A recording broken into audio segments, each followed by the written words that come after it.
कक्षा 6 की पहला पाठ है और सुमित्रा नंदन पंत जी की ये कविता है। तो इसकी भाषा थोड़ी कठिन है और भाव बहुत सुंदर हैं, तो कोशिश करेंगे कि इसमें बच्चों को एक एक शब्द का अर्थ समझ में आए, तो जिससे कि वो कविता का भाव समझ सकें और संस्कृत वाली जो ये भाषा है इससे बिना डरे इस कविता को खूब एंजॉय करके अच्छी तरह खुश होकर के समझें। गुड आफ्टरनून, बैठो। अच्छा, तो हम लोग कक्षा 6 का पहला पाठ पढ़ेंगे। आप लोग खुश हैं? ठीक है ना? अच्छा, अब ये मुझे कौन बताएगा कि जो हिंदी भाषा है, हिंदी जो हम लोग इस समय बोलते हैं आपस में, घर में थोड़ा सा बदल के बोलते हैं ना, लेकिन ये जो शुद्ध हिंदी हम लोग बोलते हैं अपने स्कूल में, ये भाषा की मम्मी कौन थी? देवनागरी। तो जो हम लिखते हैं, जिस तरह का ख ग घ बनाते हैं, वो देवनागरी लिखते हैं। लेकिन जो हम लोग बोल रहे हैं, जो इस समय मैं बोल रही हूँ और जो आप हमसे बात करती हैं, वो कौन सी भाषा है? हिंदी है। तो उसको पैदा किसने किया है? जैसे हम लोग अपनी माता से पैदा हुए हैं, ये इसकी मम्मी कौन है? संस्कृत। शाबाश, की मम्मी है संस्कृत। अब आजकल कोई संस्कृत में बात तो करता नहीं है। क्यों संस्कृत से हिंदी बनी? क्योंकि हिंदी में गांव में बोली जाने वाली और इधर उधर बोले जाने वाले बहुत सारे शब्द आ गए और थोड़े बहुत उर्दू के भी शब्द आ गए। पता है, बहुत सारे उर्दू के भी शब्द आते हैं। हम लोग कहते हैं कितना वक्त हो गया, निकलो जल्दी, देर हो रही है। वक्त क्या है? उर्दू का शब्द है, ये हिंदी का नहीं है, ना संस्कृत का है। ऐसे बहुत सारे शब्द है, कभी हम लोग और बातें करेंगे तो तुम्हें बताएंगे, लेकिन अभी हमें ये पाठ पढ़ना है ना। तो ये एक तो ये कविता है, ये तो आप समझ ही गए होंगे इसको देख कर कि ये कविता है। क्यों है कविता?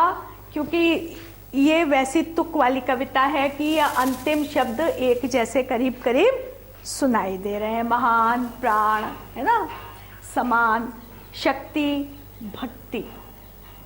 समझ रहे हो?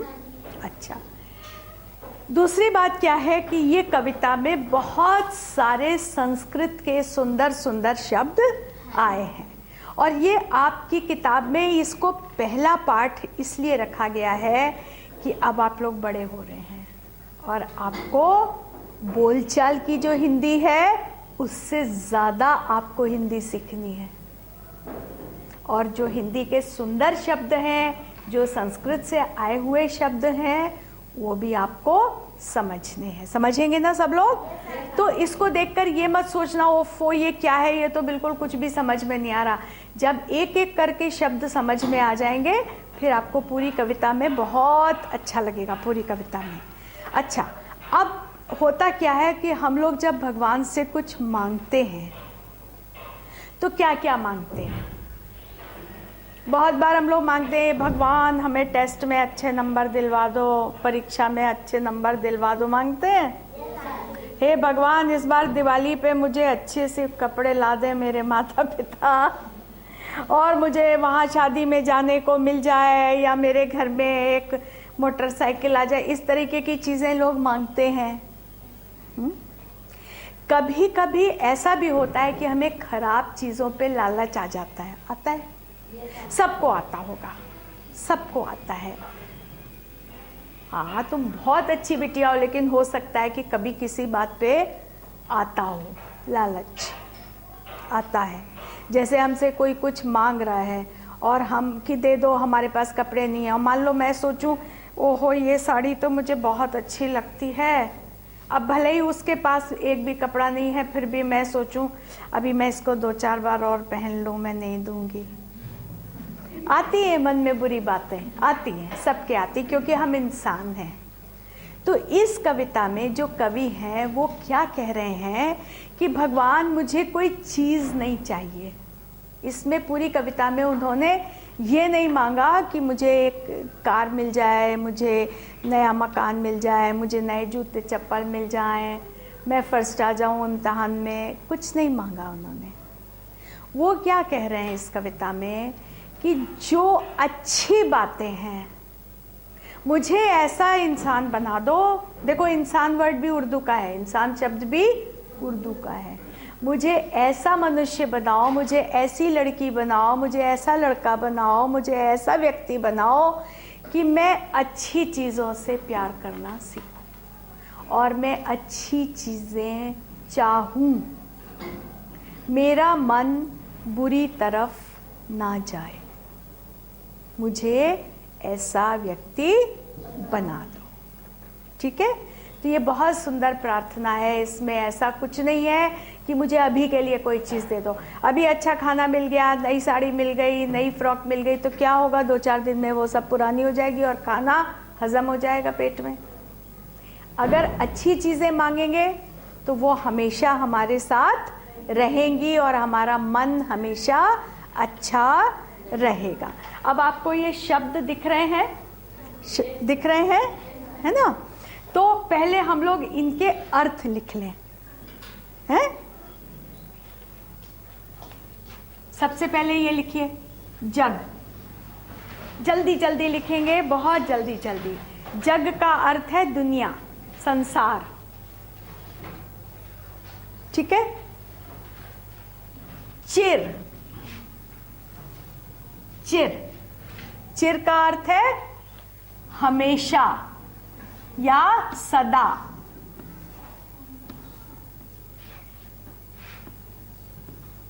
हमेशा भी देखो उर्दू का शब्द है बेटा, लेकिन हम लोग रोज बोलते हैं ना, है कि ये हमेशा देर से आती है, या इसको हमेशा ऐसे ही गंदी रहती है, या हमेशा फर्स्ट आती है, से बोलते हैं ना। सदा, सदा अच्छा हिंदी का सुंदर शब्द है, सदा।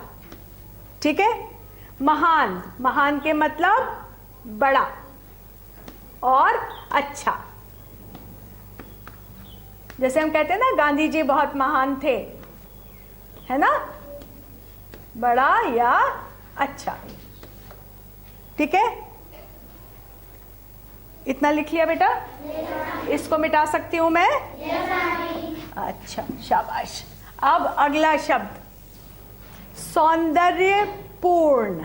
पूर्ण के मतलब हाँ, एक तो पूर्ण का मतलब पूरा होता है, जैसे पूर्ण अंक 100 लिखा होता है आपके पेपर पे, इसके मतलब पूरा।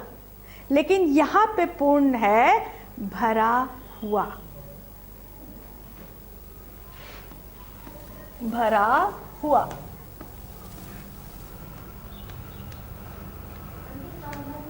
हाँ, अभी बता रहे। अब सौंदर्य तो सबको पता है, तो तुम क्लास 6 में आ रहे हो। सौंदर्य का क्या मतलब है? सुंदरता। सौंदर्य, सौंदर्य के मतलब सुंदरता। तो सुंदरता से भरा हुआ, सौंदर्यपूर्ण। इसीलिए मैंने सौंदर्य के मतलब नहीं लिखी, क्योंकि इतना तो आपको पता है ना बेटो।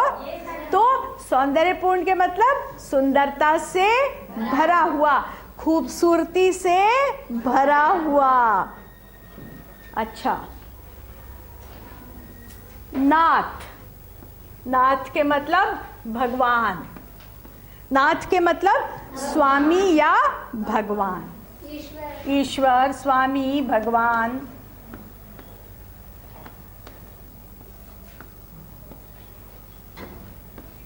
जब तुम लोग पुरानी पुरानी कहानियां पढ़ोगे ना, तब कई बार ऐसा होगा कि राजा से जब लोग बात करते थे तो नाथ करके बात करते थे। है, पढ़ते हो ना? इसीलिए मैंने स्वामी भी आपको इसका मतलब बताया है। नाथ के मतलब स्वामी या मालिक।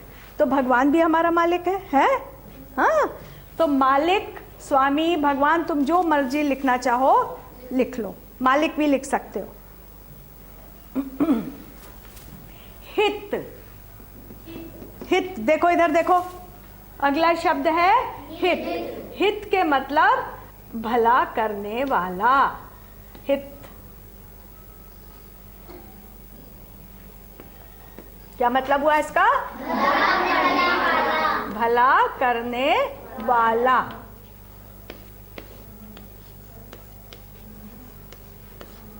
अच्छा,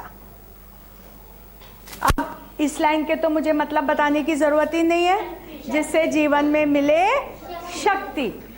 अब ये देखो, भय सबको पता है, भय का क्या अर्थ होता है? डर। भय का मतलब डर। अब देखो संशय, संशय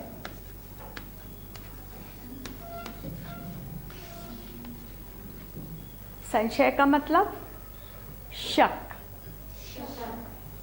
संदेह या शक। शक करते हैं एक दूसरे पे। अभी मैं समझाऊंगी इसके क्या मतलब है। तुम शक लिख लो या संदेह, जो तुम्हारी अच्छा मन करे। संदेह,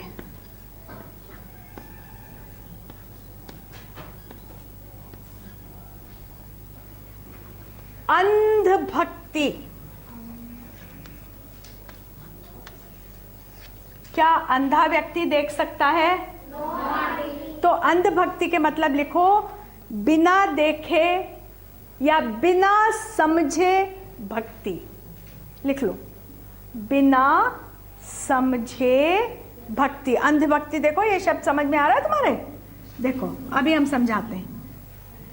अंधभक्ति के अर्थ है बिना समझे भक्ति। ठीक है? अब आपके पास सब चीजों के, कठिन शब्दों के मीनिंग है आपके पास? अब ऊपर देखिए, और सब अब हम लोग इस कविता को खुश होके समझेंगे। ये आधी कविता है, थोड़ी सी और आगे इसके बाद। देखो हम इस लाइन से शुरू करेंगे इस कविता को समझना। पहली लाइन नहीं है ये, लेकिन ये इस कविता की मुख्य लाइन है, पंक्ति। मैं उसका प्रेमी बनूं नाथ। मैं किन चीजों से प्यार करूं? हे भगवान, मैं किन चीजों से प्यार करूं? अब किन किन चीजों से प्यार करूं, ये उसकी लिस्ट है। इतनी सारी चीजें उन्होंने भगवान जी से मांगी कि मैं किन किन चीजों से प्यार करूं, मुझे ऐसा बना दीजिए। मैं किसका प्रेमी बनूं? मैं किससे प्यार करने वाला बनूं? यहां से चलो, मैं उसका प्रेमी बनूं जो, है ना, यहां से जुड़ा। मैं उसका प्रेमी बनूं नाथ। हे मालिक, हे भगवान, मैं ऐसी चीजों से प्रेम करना करूं। एक तो कौन सी चीज सबसे पहली, नंबर 1 उनकी लिस्ट में? जग जीवन में जो चिर महान। जग जीवन, इस दुनिया में मैं ऐसी चीजों से प्यार करूं जो हमेशा बड़ी हैं और हमेशा अच्छी हैं। कौन सी चीजें हैं ऐसी? अच्छी बातें और अच्छे लोग। अच्छी बातें और अच्छे लोग। मैं किसी चोरी करने वाले से दोस्ती ना करूं, मैं बुरे लोगों के साथ ना पढ़ूं, मैं बुरी बातें ना सीखूं। मैं ऐसी बातें और ऐसे लोगों से प्यार करूं जो सदा या हमेशा महान रहे। सच्चाई कभी नहीं उस छोटी और गलत होती, है ना। दूसरों की सेवा करना कभी बुरी बात नहीं मानी जाएगी। ऐसा तो है नहीं कि आज 2014 है, सच बोलना बहुत अच्छी बात है, और 2015 में ये हो जाए कि नहीं भाई अब सच मत बोलना। ऐसा होगा क्या? तो अच्छी बातें हमेशा, आप गांधी जी हैं वो हमेशा ही अच्छे रहेंगे, गौतम बुद्ध हैं हमेशा अच्छे रहेंगे, रहेंगे कि नहीं रहेंगे? तो जग जी दुनिया में जो कुछ अच्छा है और बड़ा है, मैं उसका प्रेमी बनूं। और मैं किसका को प्यार करूं? एक तो ये हो गया, मांग लिया। अब ये भी मांगा, जो चीजें सुंदर हों, जो भी चीजें सुंदर। क्या क्या चीजें सुंदर हो सकती हैं? लोग सुंदर हैं वो तो ठीक है, लेकिन अपने चारों तरफ सब कुछ सुंदर होना चाहिए, साफ होना चाहिए, होना चाहिए। फिर वो भी ठीक है। फिर सुंदर किताबें पढूं। सुंदर का ये मतलब नहीं कि उसका कवर बहुत अच्छा हो और उसमें बड़ी अच्छी अच्छी तस्वीरें बनी है, नहीं। उसमें क्या लिखा है? अच्छा गाना सुनूं, अच्छी किताबें पढूं, अच्छे लोगों से मिलूं, जो भी चीज सुंदर है। अच्छा डांस हो रहा है तो उसको देखूं, गंदा वाला ना देखूं, है ना। हर तरीके के लोग होते हैं, हर तरीके का डांस होता है, हर तरीके का गाना होता है, हर तरीके की किताबें होती है। जो सुंदर हो मैं उसको प्यार करूं। उससे क्या होगा? अगर कोई चीज खराब है तो हम कोशिश करेंगे कि वो हो जाए। अगर हमें सफाई से प्यार नहीं है, अगर हम सफाई को अच्छा नहीं मानते तो हम अपने घर में कभी झाड़ू ही नहीं लगाएंगे। अगर हमें अच्छी सुंदर बोली से प्यार नहीं है तो लोग गाली देंगे तो हम खुश होंगे ना। लेकिन अगर हमको भगवान से ऐसी प्रार्थना है कि हमें हमेशा अच्छी बोली से प्यार हो, सुंदर बोली से प्यार हो, तो हम दूसरों से भी कहेंगे भैया अच्छा अच्छा बोलो, सुंदर सुंदर बोलो, सुंदर बातें बोलो। ये क्या बोल रहे हो, है ना। तो जो कुछ भी सुंदर है और सत्य प्राण, प्राण क्या होता है? जो हमारे अंदर की जान। तो ऐसा हो जिसकी सच हो, जो कुछ सच्चा हो हम उससे प्यार करें, झूठी बातें झूठी चीजों से प्यार ना करें। क्या सत्य प्राण है? मान लो कि कोई बहुत अच्छा इंसान है लेकिन उसके पास पैसा नहीं, तो हम लोग कहेंगे ये तो बढ़िया गाड़ी में नहीं घूमता है, इसके पास चमक चमक कपड़े नहीं है और ज्वेलरी नहीं पहने, सोना चांदी नहीं पहने, ये बेकार आदमी है। नहीं, क्या है? सच्चा इंसान है, कोई अच्छा इंसान है, तो हमें भगवान ऐसा बनाओ कि हम उससे प्यार करें।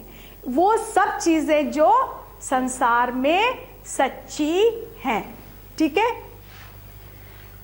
जो हो मानव के हित समान। मानव माने, ठीक है, जो लोगों की भलाई करने की बातें हो, मैं उसका प्रेमी बनूं नाथ। असल में तो हर लाइन के बाद ये बात आ जानी चाहिए। देखो, जग जीवन में जो चिरमहान, मैं उसका प्रेमी बनूं नाथ। मतलब इस संसार में जो कुछ भी सदा बड़ा रहने वाला है, हमेशा बड़ा रहने वाला है और हमेशा अच्छा रहने वाला है, हे मालिक, हे ईश्वर, मैं उसको प्यार करूं। जो हमेशा सुंदर है और सच्चा है, जो कुछ सुंदर है, सुंदरता से भरा हुआ है और सच्चा है, हे मालिक, हे ईश्वर, मैं उसको प्यार करूं। समझ रहे? जो हो मानव के हित समान, जिससे भी आदमियों का भला होता है दुनिया में सबका, हे मालिक, हे ईश्वर, मैं उसको प्यार करूं। अगर कोई कहता हम तुम्हें बहुत सारे पैसे देते, बंदूक लेके जाओ और फलाने गांव में ये वाली जात के लोग हैं उनको जाके मार दो, तो हे भगवान मुझे लालची मत बनाना, जिससे सबका भला होता है, चाहे मुझे जितने पैसे मिले, हे भगवान मैं बुराई की तरफ ना जाऊं। ठीक है, जिससे जीवन में मिले शक्ति। भगवान हे मालिक, मुझे ऐसे चीजों से प्यार हो जिससे मुझे शक्ति मिले। ये ना हो कि मैं कमजोर हो जाऊं। और कमजोर का ये मतलब नहीं है कि हाथ पैर में दम ना हो, कमजोर मतलब मन से कमजोर ना हो जाऊं। मैं लालच में ना पड़ूं, मैं चोरी ना करूं, मैं गंदे काम ना करूं, बस ऐसे काम करूं जिससे मुझ में शक्ति मिले। हैं छूटे भय, क्या छूट जाए? मेरा डर, मेरा डर छूट जाए। मेरे मन में कोई संशय ना हो, कोई शक ना हो, कोई संदेह ना हो। अच्छा हिंदी का शब्द सीखो बच्चे, संदेह। ठीक है, मेरे मन में से डर निकल जाए और संदेह और अंध भक्ति मैं ना करूं। देखो, भक्ति करने में कोई बुराई नहीं। भक्ति किसकी करते हैं? भगवान की भक्ति सब करते हैं, लेकिन अंधी भक्ति नहीं करें। अंधी भक्ति का क्या मतलब है? अंध भक्ति का बिना सोचे समझे, बिना सोचे समझे। देखो, मैंने पेपर में एक चीज पढ़ी कि किसी ने कहा कि देवी जी खुश हो जाएंगी अगर अपनी जीभ काट के देवी जी को चढ़ा दो। तो क्या ये सही है भक्ति? ऐसी भक्ति सही है? या कोई कह दे कि ये बाबा है और ये ऐसे हैं तो तुम इनकी भक्ति करो और पता चला कि वो चोर हैं, तो क्या वो हमारी भक्ति सही है? या कोई कहे कि ये नेताजी हैं, ये बहुत भला करेंगे गांव का, और नेताजी सबसे पैसे ले रहे हैं और काम कुछ नहीं कर रहे हैं, तो अगर हम उनके आगे हाथ जोड़ के खड़े रहेंगे तो क्या वो सही है? तो खराब लोगों के लिए और खराब बातों के लिए हम भक्ति ना करें, हम अच्छी बातों के लिए भक्ति करें। हे मालिक, हे ईश्वर, हम अच्छे लोगों से, अच्छी बातों से प्यार करना सीखें। वह प्रकाश बन सकूं नाथ, मिल जाए जिसमें अखिल व्यक्ति। मैं कैसी रोशनी बन जाऊं, मैं कैसा उजाला बन जाऊं जिसमें सभी लोग मिल जाएं, कोई दुख में ना रहे, है ना, अंधेरे में ना रहे, सबको मैं उजाला दे सकूं। और उजाला देने का क्या मतलब है? ये नहीं है कि हम टॉर्च लेके, बल्ब लेके सबको उजाला दे रहे, सबको खुशी दे सके, सबको खुशी दे सकें। पाकर प्रभु तुमसे अमर दान। दान सबको पता है, भगवान से जो भी मांगते हैं मिलता है, वो दान होता है, या हम किसी भिखारी को भी देते हैं उसको भी दान कहते हैं। अमर के क्या मतलब है, कौन बताएगा मुझे? जो कभी मरता नहीं। लेकिन यहाँ पे अमर का अर्थ है जो कभी कम नहीं होता, जो कभी घटता नहीं। बात वही है, लेकिन मरता नहीं, जो चीज है वो कभी खत्म नहीं होती। जैसे हमने तुम्हें बताया था कि आपने नए कपड़े मांग लिए तो वो पुराने हो जाएंगे। एक बार परीक्षा में आपने मांग लिया कि मैं फर्स्ट आ जाऊं, तो फिर अगली परीक्षा होगी, फिर क्या करोगे? फिर मांगेंगे, है ना। तो ये है, ये अच्छी बातें से प्यार करना, ये अमर दान है। एक बार मिल गया तो फिर हमें बार बार मांगने की जरूरत नहीं है।